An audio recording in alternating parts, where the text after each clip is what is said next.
শাপলা চত্বরে শহীদদের এবং আহত নিহতের পরিবারদেরকে সরকারকে অবশ্যই ক্ষতিপূরণ দিতে হবে। গতকালকে দেখলাম জুলাই যোদ্ধাদের জন্য ভাতা নির্ধারণ করা হয়েছে। আমি সরকারকে পরিষ্কার বলতে চাই, 2013 সালে শাপলা চত্বরে হেফাজত নেতা কর্মীরা জীবন দিয়ে এই ফ্যাসিবাদের বিরুদ্ধে আন্দোলন শুরু করেছিল। 2024-এর 5 আগস্ট সে আন্দোলন বিজয় লাভ করেছে।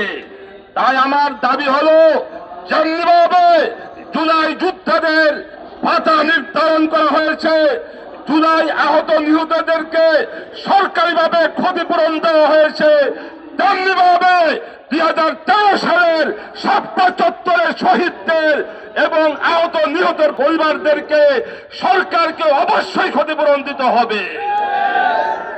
আরেকটি বিষয় বলতে চাই, ইদানিং আমাদের দেশে মব জাস্টিস শুরু হয়ে গিয়েছে। আমরা বাংলাদেশ খেলাফত মজলিস এই মবকে অস্বীকার করি, আমরা এই মব জাস্টিসের তীব্র নিন্দা করি। তবে এই মব জাস্টিসের জন্য আমাদের সরকারও দায়ী। কারণ যারা আওয়ামী লীগের দোষর, যারা ফ্যাসিবাদের দোষর ছিল, তাদেরকে গ্রেফতার করতে সরকার ব্যর্থ হয়েছে। তাই জনগণ তাদেরকে গ্রেফতার করে করে আইনের হাতে তুলে দিচ্ছে। আমি মনে করি সরকার যদি আওয়ামী দোষরদের গ্রেফতার করত, তাহলে এই মব জাস্টিস তৈরি হতো না। এজন্য এই মব জাস্টিসের জন্য সরকারও দায়ী, প্রশাসনও দায়ী। পরিষ্কার বলি, মব জাস্টিস আমরা সমর্থন করি না।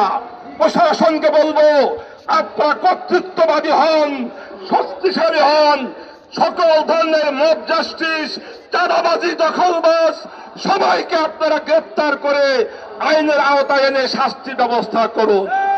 সর্বশেষ কথা, এবারের নির্বাচনে দেশের স্বাধীনতা, ইসলাম জনগণের কল্যাণের জন্য আগামী নির্বাচনে ইসলামী শক্তি ঐক্যবদ্ধ হওয়ার বিকল্প কোন পথ নাই।